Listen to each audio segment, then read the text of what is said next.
নমস্কার, আমি মৌমিতা। আমার কবিতা পাঠ চ্যানেলে আমার সকল শ্রোতা বন্ধু এবং দর্শক বন্ধুকে আন্তরিক শুভকামনা জানিয়ে আজকের গল্প পাঠ শুরু করছি। আজ আমি আপনাদেরকে পড়ে শোনাব প্রফুল্ল রায়ের লেখা একটি খুব খুব সুন্দর ছোট গল্প। গল্পের নাম আর একবার। শুনতে থাকুন আজকের গল্প আর একবার। এই 17 তলা হাই রাইজ বিল্ডিংটার টপ ফ্লোরে সুশোভনের ফ্ল্যাট। এখানে যে কোনো ঘরের জানালায় দাঁড়ালে বিশাল আকাশ চোখে পড়ে। কলকাতার মাথার উপর যে এত বড় একটা আকাশ ছড়িয়ে আছে, এখানে না এলে টের পাওয়া যায় না। বেশ কিছুক্ষণ আগেই সকাল হয়েছে। শীতের মায়াবী রোদে মেঘশূন্য আকাশটাকে অলৌকিক মনে হচ্ছে। কটা শঙ্খচিল অনেক উঁচুতে আকাশের নীলের কাছাকাছি ডানা মেলে অলস ভঙ্গিতে হাওয়ায় ভেসে বেড়াচ্ছে। সব মিলিয়ে কোনো জাপানি চিত্রকরের আঁকা একটি ছবি যেন। বেডরুমে সিঙ্গেল বেডে হেলান দিয়ে দূরমনস্কের মতো আকাশের দিকে তাকিয়ে আছে সুশোভন। হাতের কাছে একটা টিপয়, টেবিলে সাজানো রয়েছে আজকের মর্নিং এডিশনের সবগুলো খবরের কাগজ, অ্যাস্ট্রে, সিগারেটের প্যাকেট, লাইটার আর এক কাপ চা। কুকাম মেয়ারা সতীশ ঘণ্টাখানেক আগে খবরের কাগজ দিয়ে গেছে, কিন্তু একটা কাগজেরও ভাঁজ খুলে এখনো পর্যন্ত দেখেনি সুশোভন। মেটালের অ্যাস্ট্রেটা ঝকঝকে পরিষ্কার, ওরা সিগারেটের টুকরো কিংবা ছাই কিছুই নেই তাতে। এমনকি সতীশ যেভাবে চা দিয়ে গিয়েছিল ঠিক সেইভাবেই পড়ে আছে। কাপে একটা চুমুকও দেয়নি সুশোভন। চা জুড়িয়ে জল হয়ে গেছে। কদিন ধরে এভাবেই তার সকালটা কাটছে। অনেকটা সময় আকাশের দিকে তাকিয়ে থাকবার পরে আস্তে আস্তে চোখ নামায় সুশোভন। একটানা একভাবে বসে থাকার কারণে কোমরে খিঁচ ধরার মতো একটু ব্যথা ব্যথা লাগছে। অর্থাৎ ব্লাড সার্কুলেশনটা ঠিকভাবে হচ্ছে না। রক্ত চলাচল স্বাভাবিক করতে হাত পা টান টান করে বাঁদিকে সামান্য কাত হলো সুশোভন। আর তখনই ওধারের বেডরুমে মনিকাকে দেখতে পেল। তার আর মনিকার শোয়ার ঘরের মাঝখানে যে দরজাটা রয়েছে সেটা আধাআধিভাবে খোলা। সুশোভন দেখল মনিকা তারই মতো সিঙ্গেল বেড খাটে হেলান দিয়ে আকাশ দেখছে। তার পাশে টিপয় টেবিলেও চা জুড়িয়ে উপরে সর পড়ে গেছে।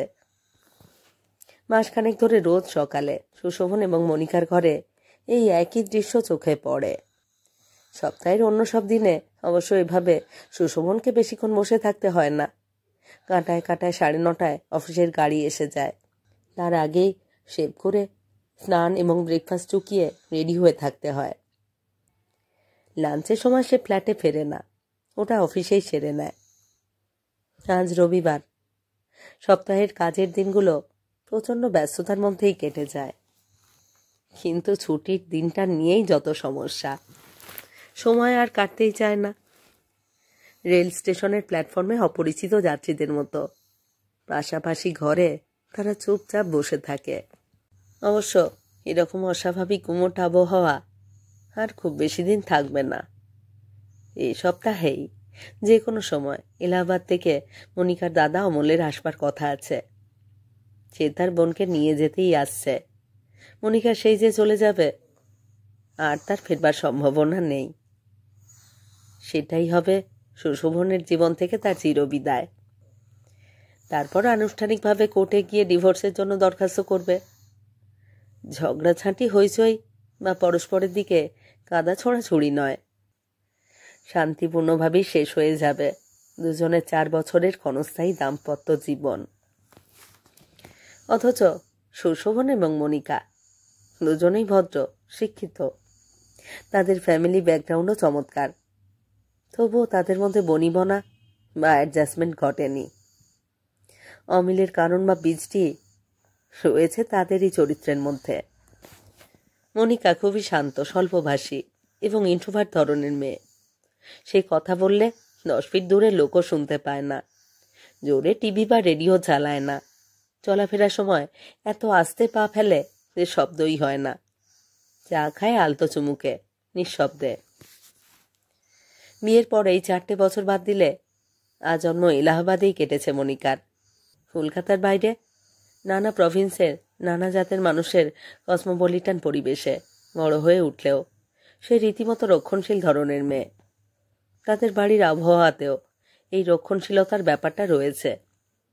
তার মা, বাবা, ভাই বোনের কেউই পুরনো ধাঁচের পারিবারিক কাঠামো ভেঙে বৈপ্লবিক কিছু ঘটাবার কথা ভাবতেও পারে না। তার বাপের বাড়িতে মদ ঢোকে না, ড্রিঙ্ক করাটা সেখানে ট্যাবু। 19 শতকের সুখী যৌথ পরিবার যেভাবে চলে সেই চালেই তাদের বাড়ি চলেছে। ছেলেমেয়েদের লেখাপড়া শেখানো ছাড়া সেখানে বিশেষ কোনো পরিবর্তনের ছাপ পড়েনি। সুশোভনদের ফ্যামিলি একেবারেই উল্টো। হইচই, party, drink, western pop music, কেরিয়ারের জন্য যত দূর নামা, এইসব নিয়ে তারা মেতে আছে। জয়েন্ট ফ্যামিলিতে তাদের আস্থা নেই। ছেলেরা চাকরি বাকরিতে ঢুকবার সঙ্গে সঙ্গে সুশোভনের বাবা তাদের আলাদা করে দিয়েছেন। নিজের নিজের সংসার বুঝে নাও, সুখে থাকো। অন্যের দায় বা সাহায্য কিছুই নেবার প্রয়োজন নেই, এতে সম্পর্ক ভালো থাকবে। মোটামুটি এটাই হলো তার জীবন দর্শন এবং ছেলেদের প্রতি অমূল্য উপদেশ। এই ফ্যামিলির ছেলে হবার ফলে উত্তরাধিকার সূত্রে পারিবারিক ট্র্যাডিশনে সবকিছুই পেয়েছে সুশোভন। সে একটা নামকরা অ্যাড কোম্পানির টপ এক্সিকিউটিভ।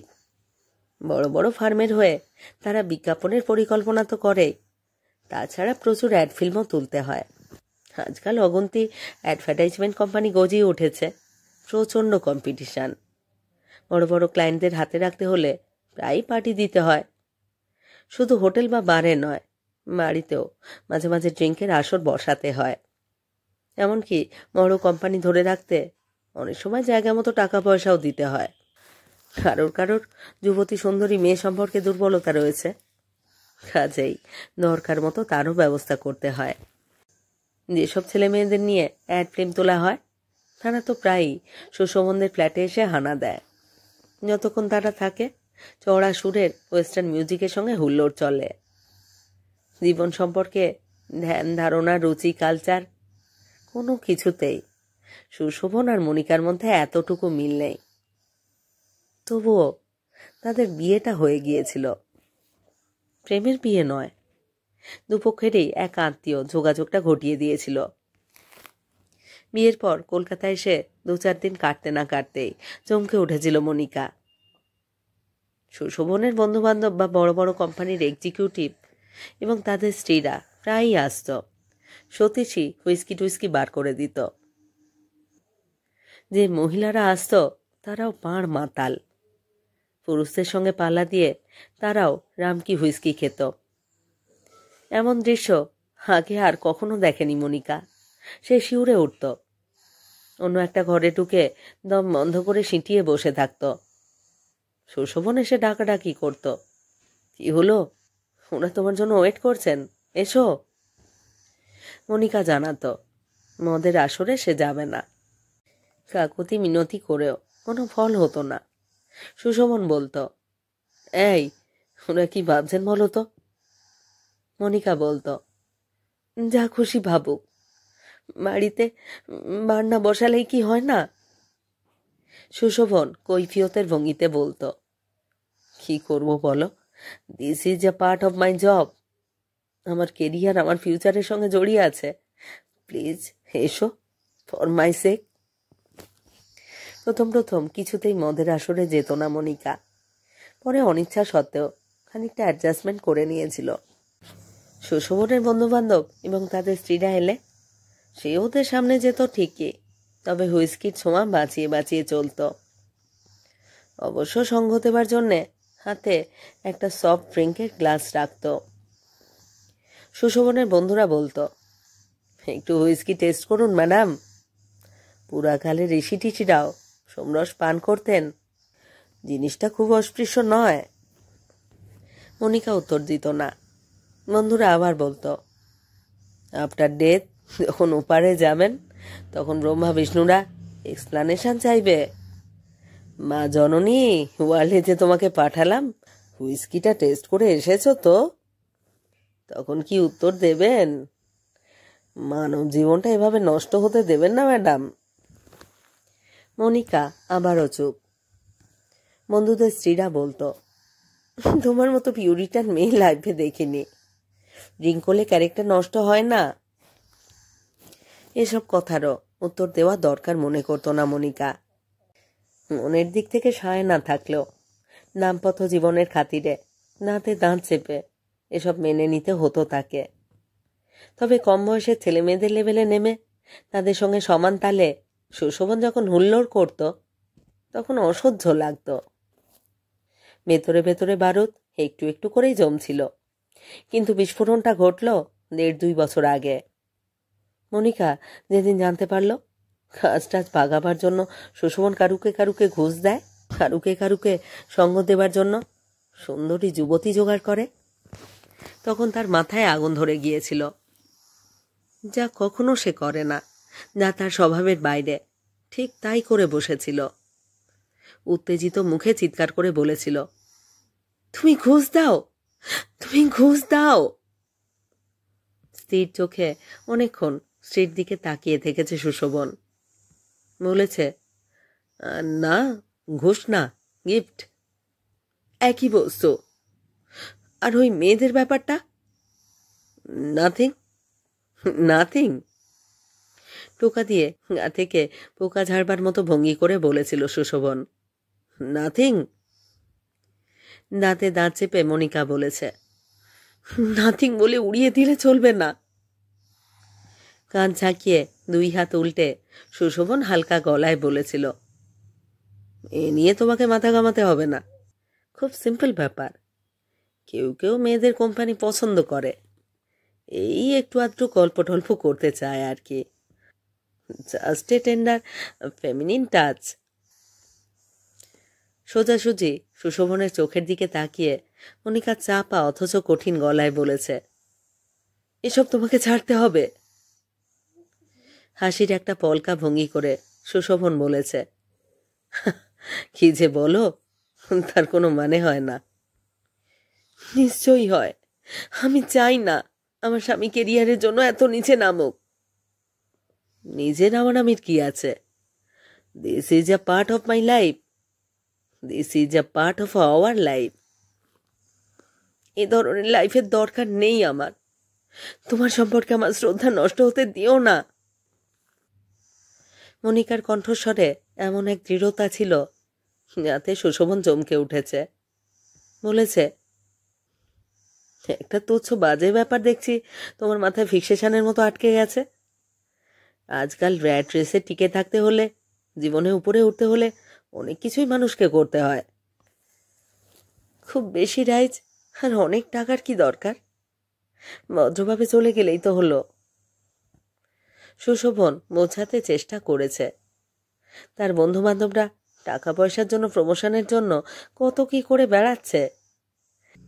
কই, তাদের স্ত্রীরা এই নিয়ে মনিকার মতো খিটিরমিটির তো করেই না, বরং রীতিমতো উৎসাহই দেয়। মনিকা বলেছে, তোমার দুর্ভাগ্য, আমি তোমার বন্ধুর স্ত্রীদের মতো উপযুক্ত সহধর্মিণী হতে পারিনি। মাথার ভেতরটা এবার গরম হয়ে উঠেছে সুশোভনের। বলেছে, দেখো, মস্তিষ্কে 19th সেঞ্চুরির কিছু ভ্যালুস ঢুকিয়ে বসে আছো। ওসব আজকাল একেবারে অচল, টোটালি মিনিংলেস। তোমার বাপু কোনো সাধু ফাধু টাইপের লোকের সঙ্গে বিয়ে হওয়া উচিত ছিল। আমি তোমার লাইফে মিসফিট। হিতাহিত জ্ঞান শূন্যের মতো মনিকা তৎক্ষণাৎ বলেছে, হ্যাঁ, বোধ হয় এই বিয়েটা তোমার আমার কারোর পক্ষেই হয়তো ভালো হয়নি। এরপর আর কিছু বলার ছিল না সুশোভনের। স্তব্ধ বিস্ময়ে বিমূঢ়ের মতো সে তাকিয়েছিল। ক্রমশ যত দিন গেছে দুজনের মধ্যে দূরত্ব বেড়ে যাচ্ছিল। পারস্পরিক শ্রদ্ধা, বিশ্বাস বা মমতা বলতে কিছুই প্রায় অবশিষ্ট ছিল না। রাত্রিরে তারা এক ঘরে থাকে না, তাদের বিছানা আলাদা হয়ে গেছে। কথাবার্তাও একরকম প্রায় বন্ধ। সুশোভন ফ্ল্যাটে থাকলে পাশাপাশি 2 ঘরে তারা চুপচাপ বসে থাকে। ইদানিং বেশ কিছুদিন বন্ধু বান্ধবদের বাড়িতে ডাকে না সুশোভন। ওদের কারোর কিছু দরকার হলে সতীশকে দিয়ে বলায়। সমস্ত ফ্ল্যাট জুড়ে এখন দম বন্ধ করা আবহাওয়া। এভাবে মন এবং স্নায়ুর উপরে মারাত্মক চাপ নিয়ে জীবন কাটানো অসম্ভব। এর মধ্যে একদিন মনিকা সোজা তার ঘরে এসে বলেছে, তোমার সঙ্গে একটা কথা আছে। প্রায় 1.5 মাস পর সুশোভনের ঘরে এসেছিল মনিকা। রীতিমতো অবাকই হয়ে গিয়েছিল সুশোভন। বলেছিল, কি কথা? আমরা যেখানে এসে পৌঁছেছি তাতে নিশ্চয়ই তোমার খুব অসুবিধে হচ্ছে। আমার কথা থাক, অসুবিধেটা বোধহয় তোমারই বেশি। তা কি করতে চাও তুমি? এলাহাবাদ যেতে চাই। দাদাকে চিঠি লিখেছি, কয়েকদিনের ভিতরেই আমাকে নিতে আসবে। কিছুক্ষণ স্তব্ধ হয়ে তাকিয়েছিল সুশোভন। তারপর বলেছিল, একেবারে নিয়ে যাওয়ার জন্য চিঠি লিখে ফেললে? একটু থেমে বলেছিল, ঠিক আছে। তারপর থেকে শুধু অমলের জন্য অপেক্ষা করে থাকা। আজ, কাল, পরশু, যে কোনো দিনই সে এসে পড়তে পারে। সুশোভনের বুঝতে অসুবিধে হয়নি। অমলের সঙ্গে সেই যে মনিকা চলে যাবে, আর কোনো দিনই ফিরবে না। ততক্ষণ আধ খোলা দরজার ফাঁক দিয়ে মনিকার দিকে তাকিয়েছিল সুশোভন। খেয়াল নেই, আচমকা কলিং বেল বেজে উঠল। আজকাল তাদের ফ্ল্যাটে বিশেষ কেউ আসে না। বন্ধুবান্ধব, অফিসের কলিগ, অ্যাড ফিল্মের মডেলরা কেউই না। মনিকার সঙ্গে তার সম্পর্কটা কোন পর্যায়ে পৌঁছেছে মোটামুটি সবাই তারা জেনে গেছে। তাই পারতপক্ষে এধার মাড়ায় না। একটা অস্বস্তিকর আবহাওয়ার ভিতরে গিয়ে লাভ কি? সুশোভন প্রথমটাই ভেবেছিল জমাদার বাথরুম সাফ করতে এসেছে বুঝি, কিংবা যে ছেলেটা মিলপুর থেকে দুধ এনে দেয় সেও হতে পারে। যেই আসুক, বিশেষ কৌতূহল নেই সুশোভনের। ওরা এলে সতীশ দুধ নিয়ে ফ্রিজে রেখে দেবে বা বাথরুম পরিষ্কার করাবে। কাজকর্মে লোকটা দারুণ চৌকস। একটু পরেই দরজা খুলবার আওয়াজ এলো। পরক্ষণে ফ্ল্যাট কাঁপানো চিৎকার, সুশোভন কোথায় রে? সুশোভন! গলার আওয়াজেই টের পাওয়া গেল পরিমল। আস্তে গলার স্বর নিচু পর্দায় নামিয়ে রেখে কথা বলতে পারে না সে। কলেজে সুশোভনের সঙ্গে পড়ত। পরে ইঞ্জিনিয়ারিং কলেজ থেকে ডিগ্রি নিয়ে চাকরি জোগাড় করে 6 বছর আগে মিডিল ইস্টে চলে গিয়েছিল। ওখানে তাদের কোম্পানি কি একটা প্ল্যান বসাচ্ছে। সেখানে পরিমল টপ এক্সিকিউটিভ ইঞ্জিনিয়ার। ব্যস্তভাবে খাট থেকে নেমে বাইরে আসতেই সুশোভনের চোখে পড়ে লিভিং কাম ড্রয়িং রুমে পরিমল আর তার স্ত্রী সুজাতা দাঁড়িয়ে আছে। পরিমলের হাতে মাঝারি সাইজের একটা দামি সুটকেস। তাকে দেখেই সুটকেসটা নামিয়ে রেখে প্রায় দৌড়ে এসে 2 হাতে জড়িয়ে ধরল। কেমন আছিস রে শালা, কেমন আছিস? সেই কলেজ লাইফ থেকেই পরিমলটা দারুণ হুল্লোড়বাজ আর আমোদেও। তার মধ্যে কোনো রকমের ঘোরপ্যাঁচ বা নোংরামি নেই। ওর স্বভাবটা অনেকটা দমকা বাতাসের মতো। ও এলেই মনে হয় ঘরের সব বন্ধ দরজা জানলা খুলে গেল। পরিমলকে দেখে মনটা খুশি হয়ে গেল সুশোভনের। বলল, এই চলে যাচ্ছে, আর তোরা কেমন আছিস বল? আমরা কখনো খারাপ থাকি না, always in a jolly good mood. আমাদের মতো স্বামী স্ত্রী হোল ওয়ার্ল্ডে বেশি খুঁজে পাবি না। বলে ঘাড় ফিরিয়ে চোখের কোণ দিয়ে স্ত্রীকে দেখতে দেখতে পরিমল বলল, কি ঠিক কিনা বলো? সুজাতা হাসল। অর্থাৎ স্বামীর কথায় তার পরিপূর্ণ সায় রয়েছে। বোঝাই যায় পরিমল এবং সুজাতা দাম্পত্য জীবনে খুবই সুখী। পারফেক্ট আন্ডারস্ট্যান্ডিং বলতে যা বোঝায় তা তাদের মধ্যে রয়েছে। হঠাৎ নিজের আর মনিকার কথা মনে পড়তে অদ্ভুত বিষাদে মুখের ভিতরটা ভরে যেতে লাগলো সুশোভনের। বন্ধুকে ছেড়ে দিয়ে একটা সোফায় বসতে বসতে পরিমল বলল, অনেকদিন পর তোর সঙ্গে দেখা হলো, কি বল? কি যে ভালো লাগছে। সুশোভন দাঁড়িয়েই ছিল। একটু ভেবে বলল, হ্যাঁ, প্রায় 5 বছর পর তোকে দেখলাম। এখন যেন তুই মিডিল ইস্টে কোথায় পোস্টেড? কুয়েতে। আমাদের কোম্পানি ওখানে একটা বিরাট এয়ারপোর্ট তৈরি করছে। সুশোভন জানত যাদবপুর থেকে ডিগ্রি নিয়ে বেরোবার পরে পরিমল বছর 2-3 কলকাতার একটা ফার্মে কাজ করেছে। তারপর চলে যায় বোম্বের একটা অন্য কোম্পানিতে। সেই কোম্পানি মিডিল ইস্ট আর আফ্রিকার নানান দেশে বিরাট বিরাট প্রজেক্ট করেছে। কবছর ধরে পরিমল এইসব প্রজেক্টের কাজে কখনো আবুধাবি, কখনো বাগদাদ, কখনো ত্রিপলিতে চরকির মতো ঘুরে বেড়াচ্ছে। বাইরে দিনরাত তার এই ব্যস্ততা যে দেশে ফেরবার সময়ই পায় না। আগে তবু 1.5 বছর 2 বছর পর পর আসত। বছর আগে একবার সুজাতাকে বিয়ে করতে এসেছিল, এবার তো এলো 5 বছর বাদে। পরিমল বলল, 1 মাসের ছুটি নিয়ে এসেছি। লাস্ট উইকে বোম্বে পৌঁছেছি। হেড অফিসে 2টো জরুরি কনফারেন্স ছিল, সেসব সেরে পরশু মর্নিং ফ্লাইটে এসেছি কলকাতায়। তোকে সারপ্রাইজ দেব বলে ফোন টোন না করেই চলে এলাম। কতকাল একসঙ্গে থাকি না বল। এবার তোর এখানে 3-4 দিন থেকে যাব। সুটকেসটা দেখিয়ে বলল, এই দেখ, একেবারে জামা কাপড় নিয়ে রেডি হয়ে এসেছি। সুশোভন চমকে উঠল। পরিমল তার সবচেয়ে প্রিয় বন্ধু, সেই কলেজে পড়বার সময় থেকেই। যতদিন পরিমল কলকাতায় ছিল রোজ দুজনের একবার করে দেখা না হলে চলতো না। কতদিন পরিমল তাদের বাড়িতে এসে থেকে গেছে, সেও গিয়ে থাকতো পরিমলদের বাড়িতে। কোনোদিন যে তাদের ছাড়াছাড়ি হবে এ যেন বাবাই যেত না। পরিমল তার কাছে কদিন থাকবে? সোনা সুতো দিয়ে বোনা যৌবনের সেই দিনগুলি নতুন করে ফিরে আসবে। এর চেয়ে আনন্দের ব্যাপার আর কি হতে পারে? কিন্তু কয়েকদিন না, কয়েকটা মিনিট থাকলেই তার আর মনিকার এখনকার সম্পর্কটা ওদের চোখে ধরা পড়ে যাবে। ভিতরে ভিতরে দারুণ গুটিয়ে গেল সুশোভন। ফ্যাকাশে একটু হেসে কোনো রকমে বলল, নিশ্চয়ই। সুজাতা ওধারের একটা সোফায় বসেছিল।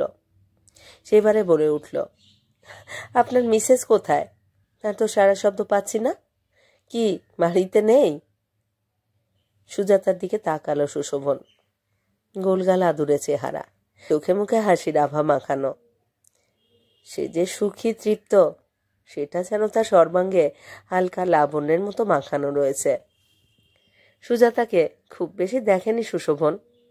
পরিমলের বিয়েটা প্রেম করে বিয়ে নয়, পুরনো স্টাইলে বাড়ি থেকে মেয়ে দেখে বিয়ের ব্যবস্থা করা হয়েছিল। মেয়ে দেখার সময় একবার সুজাতাকে দেখেছে সুশোভন, তারপর বিয়ে এবং বৌভাতের দিনে। পরে খুব সম্ভব 2 বার সুজাতার সঙ্গে মেলামেশার সুযোগ বেশি পাওয়া যায়নি। যাই হোক, হৃৎপিণ্ড পলকের জন্য থমকে যায় সুশোভনের। কাঁপা দুর্বল গলায় সে বলে, হ্যাঁ, বাড়িতেই আছে। ওধারে সোফা থেকে প্রায় চেঁচিয়েই ওঠে পরিমল, আশ্চর্য ছেলে তো তুই, বুকে কোথায় গায়েব করে রেখেছিস? ডাক, এক্ষুনি ডেকে আন। অগত্যা প্রায় মাস 1.5 বাদে মনিকার বেডরুমের দরজায় এসে দাঁড়ালো সুশোভন। দূরমনস্কের মতো এখনো আকাশের দিকে তাকিয়ে আছে মনিকা। পরিমলরা যে এসেছে সে কি টের পায়নি? কয়েকটা মুহূর্ত দ্বিধান্বিতের মতো তাকিয়ে থাকে সুশোভন। তারপর আস্তে আস্তে ডাকলো, মনিকা। চমকে মুখ ফেরায় মনিকা। রীতিমতো অবাকই হয়ে যায়। কতদিন পর যে সুশোভন তাকে ডাকলো মনে করতে পারল না। জিজ্ঞাসু চোখে সে তাকিয়ে থাকে। সুশোভন এবার বলল, পরিমলকে তো তুমি চেনো? মনিকা মাথা নাড়ল। চেনে, যদিও তার বিয়ের পর 2-1 বার মাত্রই পরিমলকে দেখেছে। অবশ্য সে যে সুশোভনের প্রাণের বন্ধু এই খবর তার অজানা নয়। সুশোভন বলল, পরিমল ওর স্ত্রীকে নিয়ে এসেছে, ড্রয়িং রুমে বসে আছে। ওরা কদিন আমাদের এখানে থাকবে। মনিকার চোখে মুখে চাঞ্চল্য ফুটে উঠল, কিন্তু এবারও কিছু বলল না সে। সুশোভন গলার ভিতরে একটু শব্দ করল, তারপর ইতস্তত করে বলল, আমার একটা কথা, মানে অনুরোধ রাখবে? মনিকা আবছা গলায় বলল, কি? আমাদের মধ্যে যাই হয়ে থাক না, পরিমলরা যেন বুঝতে না পারে। ওরা যে কদিন থাকে একটু অ্যাডজাস্ট করে নিও। বলতে বলতে থেমে যায় সুশোভন। তার দু চোখে অনুনয়ের ভঙ্গি ফুটে ওঠে। অর্থাৎ বাইরের লোকজনের সামনে পরস্পরের তিক্ত সম্পর্কটা যাতে বিস্ফোরণের মতো ফেটে না পড়ে, সেই জন্যই সুশোভনের এই কাকুতি মিনতি। মনিকা এক পলক ভেবে নিল, আর কদিন বাদেই দাদা এলে তো সে এলাহাবাদই চলে যাচ্ছে। তার আগে 2-4 দিন সুখী দম্পতি রোলে অভিনয় করলই বা কি হয়? যে সম্পর্ক চিরকালের মতো শেষ হয়ে যাচ্ছে, যার আর জোড়া লাগার বিন্দুমাত্র সম্ভাবনা নেই। খুশি মুখে পরিতৃপ্ত ভঙ্গিতে কয়েকটা দিনের জন্য তার জেদ টেনে চলতে হবে। এখনো আনুষ্ঠানিকভাবে তাদের ডিভোর্স হয়নি। আইনের চোখে তো এখনো তারা স্বামী স্ত্রী। এসবই ঠিক, তবু মনে মনে তারা বিবাহ বিচ্ছেদের জন্য প্রস্তুতি হয়ে আছে। এই সময় আদর্শ স্বামী স্ত্রীর ভূমিকায় অভিনয় করাটা একটা নতুন ধরনের অভিজ্ঞতা বই কি। মনিকা বলল, আচ্ছা ঠিক আছে, তোমার যাতে সম্মান নষ্ট না হয়, যাতে কোনো রকম অস্বস্তিতে না পড়ো, সেটা আমি দেখব। মারাত্মক একটা টেনশন কেটে যায় সুশোভনের। দুশ্চিন্তা থেকে মুক্ত হয়ে একটু হাসে সে। বলে, পরিমলরা ড্রয়িং রুমে বসে আছে, তোমার কথা জিজ্ঞেস করছিল। বলে গভীর আগ্রহে সে মনিকার দিকে তাকালো। মনের ইচ্ছেটা বুঝতে অসুবিধা হয় না মনিকার। খাট থেকে নামতে নামতে সে বলে, চলো আমি যাচ্ছি। একটু পরে সুশোভনের সঙ্গে ড্রয়িং রুমে এসে স্নিগ্ধ হেসে মনিকা পরিমলকে বলে, কতদিন পর যে আপনার সঙ্গে দেখা, কি যে ভালো লাগছে। আমাদের এখানে কিন্তু কদিন থেকে যেতে হবে। পরিমলরা যে এখানে থাকতেই এসেছে এবং সেই খবর সুশোভনের কাছে কিছুক্ষণ আগেই পেয়েছে মনিকা। তবু কথাটা যে বলল সেটা নিতান্তই আন্তরিকতা বোঝাবার জন্য। পরিমল বলল, thank you madam, thank you. আমরা তো সেই রকম প্ল্যান করেই এসেছি, কটা দিন হই হই করে কাটিয়ে দেওয়া যাবে। মনিকা হেসে হেসে বলল, আপনারা 2 বন্ধু গল্প করুন, আমি এর সঙ্গে একটু কথা টথা বলি। আপনাদের বিয়ের পর একবার মোটে দেখেছিলাম, তারপর যে 2বার কলকাতায় এসেছিলেন তখন তো আমি এলাহাবাদে বাপের বাড়িতে। বলতে বলতে সুজাতার পাশে গিয়ে বসলো মনিকা। বলল, প্রথমেই বলে রাখছি, আমি কিন্তু আপনি টাপনি করে বলতে পারবো না। সুজাতা হাসল। তুমি করে বললে রাগ করবে না তো? মনিকা ফের বলল, আরে না না, তুমি করেই তো বলবে। মনিকা যে এত দ্রুত আপন করে নেবে সুজাতাকে ভাবতে পারেনি। তাকে খুবই খুশি দেখালো। বন্ধুর সঙ্গে কথা বলতে বলতে চোখের কোণ দিয়ে মনিকাকে লক্ষ্য করতে লাগলো সুশোভন। হেসে হেসে সুজাতার সঙ্গে গল্প করছে মনিকা। খুবই ইন্ট্রোভার্ট ধরনের মেয়ে সে। কোনো দিনই তাকে এত উচ্ছ্বসিত হতে দেখেনি সুশোভন। যেভাবে অন্তরঙ্গ ভঙ্গিতে সুজাতার সঙ্গে সে কথা বলছে, তাতে মনে হয় সুজাতা যেন তার কতকালের চেনা। মনিকার সঙ্গে তার সম্পর্কটা যে একেবারে শেষ পর্যায়ে এসে দাঁড়িয়েছে, এই মুহূর্তে তাকে দেখলে কে তা বুঝবে। কথাবার্তার ফাঁকে ফাঁকে সতীশকে দিয়ে প্রচুর কেক, প্যাস্ট্রি, সন্দেশ আর চা নিয়ে নিজের হাতে সাজিয়ে সবার সামনে ধরে দিল মনিকা। তারপরে বাজার থেকে কি কি আনতে হবে তার একটা লিস্ট করে তাকে পাঠিয়ে দিল। প্রায় 1.5 মাস বাদে এভাবে তাকে বাজার করতে পাঠালো মনিকা। এই সপ্তাহ সতীশ নিজের থেকেই যা ইচ্ছে কিনে এনেছে বা রেঁধেছে। কিভাবে কি হচ্ছে সে সম্পর্কে একটা কথাও বলেনি মনিকা। এমনকি রান্নাঘরে উঁকি পর্যন্ত দেয়নি। গভীর উদাসীনতায় সংসার থেকে নিজেকে গুটিয়ে নিয়ে চুপচাপ নিজের ঘরে বসে থেকেছে। সতীশও সুশোভনের মতোই অবাক হয়ে গিয়েছে। বিমুড়ের মতো মনিকার দিকে তাকাতে তাকাতে সে চলে গেল। এদিকে আচমকা কিছু মনে পড়ে যেতে পরিমল স্ত্রীর দিকে ফিরে বলল, হ্যাঁ গো, ওদের জন্য কি সব এনেছ, সেগুলো বের করে দাও। আরে তাই তো। ব্যস্তভাবে নিজেদের সুটকেসটা খুলে সুশোভনের জন্য দামি প্যান্টের পিস, টাই, পিন, টেপ রেকর্ডার এবং মনিকার জন্য ফরেন কসমেটিক্স, হাউস কোট ইত্যাদি ইত্যাদি কত রকমের জিনিস যে বের করে ফেলল সুজাতা। সুশোভন বলল, এত সব কি এনেছিস, তোদের কি মাথা টাথা খারাপ? সুজাতা এবং পরিমল একসঙ্গে জানায়, এমন কিছুই তারা আনেনি, খুবই সামান্য জিনিস। হাত পেতে হাউস কোট নিতে নিতে ভিতরে ভিতরে কুঁকড়ে যাচ্ছিল মনিকা। এসব তাকে নিতে হচ্ছে সুশোভনের স্ত্রী হিসেবে, যার সঙ্গে কিছুদিনের মধ্যেই তার সম্পর্ক চিরদিনের মতো ছিন্ন হয়ে যাবে। এই উপহারগুলিতে তার এতটুকু অধিকার নেই। এক ধরনের ক্লেশ এবং অস্বস্তি মনিকাকে খুবই কষ্ট দিতে থাকে। মনে মনে সে স্থির করে ফেলল, এলাহাবাদ যাবার সময় এর একটিও জিনিস সে নিয়ে যাবে না, সব এখানে রেখে যাবে। মনিকা নিজের মনোভাবটা মুখে চোখে ফুটে উঠতে দেয় না, শুধু বলে, এর কোনো মানে হয়? ওদের কথাবার্তার মধ্যে একসময় বাজার করে ফিরে আসে সতীশ। কি কি রান্না হবে ভালো করে তা বুঝিয়ে দেয় মনিকা। শুধু তাই নয়, মাঝে মাঝে গল্পের ফাঁকে ফাঁকে উঠে গিয়ে রান্না দেখিয়ে দিয়ে আসে, কখনো বা চা করে আনে। অতিথিদের যে এত যত্ন করতে পারে, সে যে এমন নিপুণ সুগৃহিণী, কদিন পরেই তার সঙ্গে যে আর কোনো সম্পর্ক থাকবে না, এই কথা ভাবতেই বুকের ভেতরে অদৃশ্য কোনো শিরা ছিঁড়ে যায় সুশোভনের। দুপুরে খাওয়া দাওয়ার সময় অদ্ভুত একটা ব্যাপার ঘটে যায়। টেবিলের একদিকে পাশাপাশি বসেছে পরিমল এবং সুজাতা। তাদের মুখোমুখি মনিকা আর সুশোভন। মনিকা অবশ্য একসঙ্গে বসতে চায়নি, সবাইকে খাইয়ে পরে খাবে বলে ভেবে রেখেছিল, কিন্তু সুজাতা রাজি হয়নি। একরকম জোরজার করেই তাকেও সঙ্গে বসিয়ে দিয়েছে। মনিকার ইঙ্গিতে এবং নির্দেশে সতীশ সবার প্লেটে প্লেটে খাবার দিয়ে যাচ্ছিল।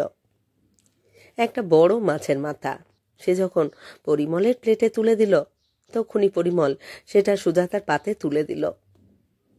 লজ্জা এবং সুখে মুখটা আরক্ত দেখাচ্ছে সুজাতার। ওদিকে সতীশ আর একটা মাছের মুড়ো সুশোভনের পাতে দিয়েছে। দ্রুত সুশোভন এবং মনিকা পরস্পরের দিকে তাকায়। আগে হলে মুড়োটা কিছুতেই নিত না সুশোভন।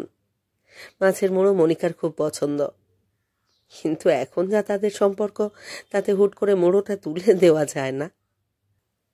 ভেতরে ভেতরে ভয়ানক অস্বাচ্ছন্দ্য বোধ করতে লাগলো সুশোভন। এদিকে আচমকা চেঁচিয়ে উঠল পরিমল, কি রে সালা, তুই তো টেরিফিক সেলফিশ সেলফিশ দেখছি। সুশোভন চমকে ওঠে, কেন, কি করলাম? নিজে এত বড় মাছের মুড়োটা সাবড়ে দেবার তাল করেছিস, আর তোর বউ মুখ চুন করে বসে আছে। বউকে কি করে ভালোবাসতে হয় আমার এক্সাম্পল দেখেও শিখলি না? দে মুড়োটা মনিকার পাতে তুলে দে এক্ষুনি। সুশোভন অস্পষ্ট গলায় কিছু একটা বলতে চেষ্টা করল, বোঝা গেল না। মনিকাই তাড়াতাড়ি বলে উঠল, না না, মাছের মুড়ো টুড়ো আমার ভালো লাগে না, ভীষণ কাঁটা। তারপর যান্ত্রিক নিয়মে খেতে লাগলো মনিকা আর সুশোভন। পরিমল অবশ্য প্রচুর কথা বলছিল আর করছিল বিদেশবাসের সময়কার মজার মজার সব গল্প। একটু আধটু হাসছিল সুশোভন, আর মাঝে মধ্যে হুঁহা করে যাচ্ছিল। খাওয়া দাওয়ার পর সুশোভন বলল, সতীশকে বিছানা করে দিতে বলি, তোরা একটু রেস্ট নে। পরিমল জোরে জোরে মাথা ঝাঁকায়, আরে দিবা নিদ্রা দেবার জন্য কুয়েত থেকে তোর এখানে এসেছি নাকি? কদিন এখন শুধু আড্ডা, বাংলা সিনেমা, তাস, বাংলা থিয়েটার, এটসেট্রা এটসেট্রা। 2 মিনিটের মধ্যেই কয়েকদিনের একটা প্রোগ্রামও চোখে ফেলল পরিমল। আজ এই দুপুরবেলায় তাসের আসর বসবে, বিকেলে চাটা খেয়ে একটা বাংলা নাটক কি সিনেমা, রাত্রিরে ফিরে এসে তারপর আড্ডা, তারপর ডিনার, আর অবশেষে ঘুম। কাল সকাল থেকে আড্ডা, নাটক ইত্যাদি ব্যাপারগুলোর সঙ্গে সঙ্গে ছেলেবেলার বন্ধুদের বাড়িতেও হানা দেবে। কটা দিন কলকাতাকে মাতিয়ে পরিমলেরা আবার কুয়েতে ফিরে যাবে। ঠিক হয় কাল থেকে দিন চারেক সুশোভন ছুটি নেবে। কাজেই ড্রয়িং রুমে আবার সবাই চলে আসে। হালকা মেজাজে নতুন করে গল্প টল্পর ফাঁকে একসময় সুশোভনকে ডেকে দক্ষিণ দিকের ব্যালকনিতে নিয়ে যায় মনিকা। বেশ অবাকই হয়েছিল সুশোভন। জিজ্ঞেস করে, কিছু বলবে? হ্যাঁ, আস্তে আস্তে মাথা হেলিয়ে দেয় মনিকা। মানে তোমার বন্ধুরা আমাদের জন্য এত জিনিস এনেছে, আমাদের দিক থেকেও তো কিছু গিফট দেওয়া দরকার, নইলে খারাপ দেখাবে যে। এই ব্যাপারটা আগে মাথায় আসেনি, অথচ আসা উচিত ছিল।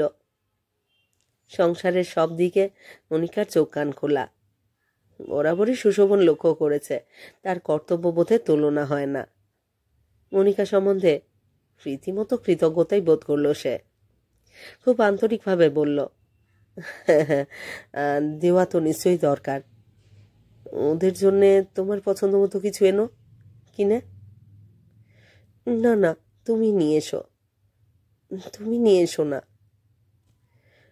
দোকানের ভিড়ভাড়টায় আমার যেতে ইচ্ছে করে না, সাফোকেটিং মনে হয়। তুমি একসময় চলে যেও। ওরা যেরকম প্রোগ্রাম করেছে তাতে তো পরে যাওয়ার সময় পাওয়া যাবে না, গেলে তো এখনই যেতে হয়। বেশ তো, গাড়িটা নিয়ে চলে যাও। মনিকা নিজে ড্রাইভ করতে জানে। সুশোভন বলা সত্ত্বেও মনিকা কিন্তু গেল না, দাঁড়িয়েই রইল। সুশোভন জিজ্ঞেস করল, আর কিছু বলবে? মুখ নামিয়ে দ্বিধান্বিতের মতো মনিকা বলে, মানে মানে বলেই থেমে যায়। হঠাৎ সুশোভনের মনে পড়ে নিভর সম্পর্কে মোটামুটি একটা সিদ্ধান্ত নেবার পর থেকেই আলমারি চাবি নিজের কাছে আর রাখে না মনিকা। সতীশকে দিয়ে সুশোভনের কাছে আগেই পাঠিয়ে দিয়েছে। দ্রুত নিজের বেডরুমে গিয়ে বালিশের তলা থেকে চাবির গোছাটা এনে মনিকাকে দিতে দিতে সুশোভন বলে, আলমারি থেকে টাকা নিয়ে যাও। কুণ্ঠিত মুখে মনিকা বলে, কিন্তু। বিষণ্ণ হাসে সুশোভন। স্বামী স্ত্রীর নকল রোলে যখন অভিনয় করতে রাজি হয়েছ, তখন সামান্য খুঁতটা রাখছো কেন? ফিউচারে আমাদের যাই ঘটুক না কেন, আমি কি তোমাকে কোনোদিন অবিশ্বাস করতে পারবো? তার কণ্ঠস্বর অদ্ভুত এক কষ্টে বুঝে আসে। মনিকা উত্তর দেয় না। চাবি নিয়ে সোজা সুশোভনের ঘরে গিয়ে আলমারি খোলে। কতকাল বাদে সেই ঘরে ঢুকলো। একটু পরে টাকা নিয়ে একাই ফ্ল্যাট থেকে বেরিয়ে গেল মনিকা। যাবার আগে পরিমলদের বলল, একটা দরকারি কাজে সে বেরুচ্ছে, ঘণ্টাখানেকের ভিতরেই সে ফিরে আসবে। ইচ্ছে হলে পরিমলরা একটু ঘুমিয়েও নিতে পারে। পরিমল জানালো, দুপুরে ঘুমোবার অভ্যাস তার বা সুজাতার কারুর নেই। মনিকা যতক্ষণ না ফিরছে তারা সুশোভনের সঙ্গে গল্প করে কাটিয়ে দেবে। সে ফিরে এলে চারজনে জমিয়ে তাসের আসর বসাবে। 1 ঘন্টা নয়, প্রায় ঘন্টা 2 বাদে সুজাতার জন্য দামি মাইসোর সিল্কের শাড়ি, নামকরা গায়কদের লং প্লেয়িং রেকর্ড, কিছু ইন্ডিয়ান পারফিউম, আর পরিমলের জন্য দামি প্যান্ট এবং শার্টের পিস ইত্যাদি ইত্যাদি নিয়ে ফিরে এলো মনিকা। পরিমল প্রায় চেঁচামেচি জুড়ে দিল, ও এই জন্য বেরোনো হয়েছিল? কোনো মানে হয়? সুজাতা মজা করে বলল, ওই যে আমরা কি একটু দিয়েছি, সঙ্গে সঙ্গে তার রিটার্ন দেওয়া হলো। মনিকা বলল, রিটার্ন আবার কি? সামান্য উপহার, এগুলো দেখলে আমাদের কথা মনে পড়বে। পরিমল বলল, এগুলো না দিলেও মনে পড়বে? জানি, তবু। এরপর এ নিয়ে আর কথা হয় না। পরিমল বলে, কি এবার তাহলে তাস নিয়ে বসা যাক? মনিকা বলে, আমার আপত্তি নেই, পুরুষ ভার্সেস মহিলা খেলা হোক। সুজাতা আর আমি একদিকে, আপনি আর আপনার ফ্রেন্ড আর একদিকে। ওফ, নো নো। জোরে জোরে প্রবল বেগে মাথা নাড়ল পরিমল। ওটা হবে না, ওই ইস্ট ভার্সেস আদামসের কারবারে আমি নেই। সুজাতা আমার লাইফ পার্টনার। সুখে দুঃখে ভালোই মন্দে চেস্ট বেঙ্গলিতে কি যেন বলে, শ্মশানে রাজোদ্দারে সব সময় আমার পার্টনারই থাকবে। এই তাস খেলাতেও ওকে আর কারুর পার্টনার হতে দেব না বলে রগড়ের ভঙ্গিতে চোখ টিপল। পরিমল এবং সুজাতার মধ্যে সম্পর্কটা যে কতটা গভীর নতুন করে আরেকবার টের পাওয়া গেল। সুশোভন একধারে এতক্ষণ চুপচাপ সিগারেট হাতে বসেছিল। কোনো এক যান্ত্রিক নিয়মেই যেন তার চোখ চলে যায় মনিকার দিকে। মনিকাও তার দিকে পলক্ষীন তাকিয়ে আছে। চোখাচোখি হতেই দ্রুত মুখ ফিরিয়ে নেয় মনিকা। সুশোভন টের পায় বুকের অতল থেকে ঢেউয়ের মতো কিছু একটা উঠে আসছে। একসময় খেলা শুরু হয়। পরিমলের ইচ্ছা মতোই সুজাতা তার পার্টনার হয়েছে। অগত্যা সুশোভনের পার্টনার মনিকা। সুজাতা তাস ফেললেই হইচই করে কাণ্ড বাঁধিয়ে দিচ্ছে পরিমল। তুমি তো আমাকে ডোবাবে দেখছি। মনিকা খুব ভালো তাস খেলতে জানে না, সে তার বাজে তাস ফেলে যাচ্ছে। আগেকার সম্পর্ক থাকলে পরিমলের মতোই সুশোভনও চেঁচামেচি করত, কিন্তু হার জিতের ব্যাপারে এখন তার মনোভাব একেবারেই নিষ্পৃহ। প্রতি দানেই তারা পরিমলের কাছে হেরে যাচ্ছে। কিন্তু কি আর করা যাবে, জয় পরাজয় দুই তার কাছে এখন সমান। নিঃশব্দে অন্যমনস্কের মতো সে খেলে যেতে লাগল। প্রতি দানে জিতে জিতে দারুণ মেজাজ আছে পরিমল। সে বলল, কি রে, তোর বউই তো তোকে ফিনিশ করে দিলে। চমকে মনিকার দিকে তাকায় সুশোভন। চমকানো ভাবটা তার একার নয়, মনিকারও। দ্রুত মনিকা তার দিকে একবার তাকিয়ে চোখ নামিয়ে নিল। এক পলক কিছু যেন ভাবল সুশোভন, তারপর বলল, আরে বাবা, খেলাটা খেলাই, এটা তো আর লাইফ অ্যান্ড ডেথের ব্যাপার নয়। তাসের খেলায় তোরা না হয় জিতলি, এই তুচ্ছ জিনিস নিয়ে ওকে বকাবকি করতে যাওয়াটা মিনিংলেস। বলে চিন্তা টিন্তা না করেই হাতের তাসগুলো থেকে একটা বেছে টেবিলের উপরে ফেলল। একটা না ঘন্টা দুয়েক চলল খেলা। তারপর সন্ধ্যের আগে পরিমল বলল, অনেকক্ষণ তাস হলো, এবার চলো একটু বাইরে ঘুরে আসা যাক। সুশোভন বলল, ফাইন। ঘন্টার পর ঘন্টা বসে থেকে থেকে কোমর ধরে গেছে। 10 মিনিটের ভিতরেই 4 জন টপ ফ্লোর থেকে নিচে নেমে সুশোভনের গাড়িতে করে বেরিয়ে পড়ল। ময়দানের চারপাশে চক্কর দিতে দিতে পরিমল বলল, অনেকদিন বাংলা নাটক দেখিনি, কলকাতায় এখন ভালো কি ড্রামা চলছে? সুশোভন বলল, ঠিক বলতে পারবো না, আমরাও অনেকদিন নাটক টাটক দেখিনি। একাডেমিতে গ্রুপ থিয়েটারগুলো তো রোজই নাটক করে, ওদের ড্রামায় একটা ফ্রেশ ব্যাপার থাকে, দেখবি দেখবি নাকি? পরিমল বেশ উৎসাহিত হয়ে উঠল, বলল, হ্যাঁ হ্যাঁ চল না, দেখাই যাক। আহামরিও না, আবার খুব খারাপও না। একটা নাটক দেখে ফ্ল্যাটে ফিরতে ফিরতে 9:30 বেজে গেল। রাত্রিরে খাওয়ার পর আরও কিছুক্ষণ আড্ডা টাড্ডা দিতে দিতে পরিমলের হাই উঠতে লাগলো। সে বলল, ঘুম পাচ্ছে রে, এবারে শুতে হবে, আমি আবার রাত বেশি জাগতে পারি না। শোয়ার কথায় চমকে উঠল সুশোভন, কেননা তার এই ফ্ল্যাটে মোটে 2টো বেডরুম। পরিমলদের যদি একটা ঘর ছেড়ে দেওয়া যায়, অন্য ঘরটায় তাকে আর মনিকাকে থাকতে হয়। অনেকদিন মনিকা এবং সে এক ঘরে রাত কাটায় না। একটু ভেবে সুশোভন বলল, এক্ষুনি শোয়ার ব্যবস্থা হচ্ছে, একটা কাজ করা যাক। কি? তুই আর আমি এক ঘরে শোবো, আমাদের বউরা অন্য ঘরে, সেই যে কলেজ লাইফে তুই আর আমি কতদিন এক বিছানায় রাত কাটিয়েছি, এতদিন পরে যখন একটা চান্স। সুশোভনের কথা শেষ হতে না হতেই প্রবল বেগে দুই হাত এবং মাথা নাড়তে নাড়তে পরিমল বলল, no no, never never. College লাইফে যা হয়েছে হয়েছে, এখন আমাদের ম্যারেড লাইফ। বউকে ছাড়া আমি ভাই ঘুমোতে পারবো না। পরক্ষণেই গলার স্বরটা ঝপ করে অনেকখানি নামিয়ে বলল, তুই কি রে, বউকে ফেলে আমার মতো একটা দুম্ব পুরুষের সঙ্গে শুতে চাইছিস? তোদের মধ্যে কোনো রকম গোলমাল টোলমাল হয়েছে নাকি? বলে রগড়ের ভঙ্গিতে হাসতে লাগলো। নেহাত মজা করবার জন্যই কথাটা বলেছে পরিমল, কিন্তু সুশোভন এবং মনিকা শিরদাঁড়ার ভিতর দিয়ে বিদ্যুৎ চমকের মতো কিছু যেন খেলে গেল। তাদের সম্পর্কটা কি বাইরের একজন মানুষের চোখে ধরা পড়ে গেছে? দ্রুত পরস্পরের দিকে একবার তাকিয়ে নিল তারা। তারপর সুশোভনী আবহাওয়াটাকে সহজ করে নেবার জন্যে হেসে হেসে বলল, আচ্ছা আচ্ছা, ঠিক আছে বাবা, তুই তোর বউয়ের কাছেই শুবি। ম্যারিড লাইফের হ্যাবিট তোকে নষ্ট করতে হবে না।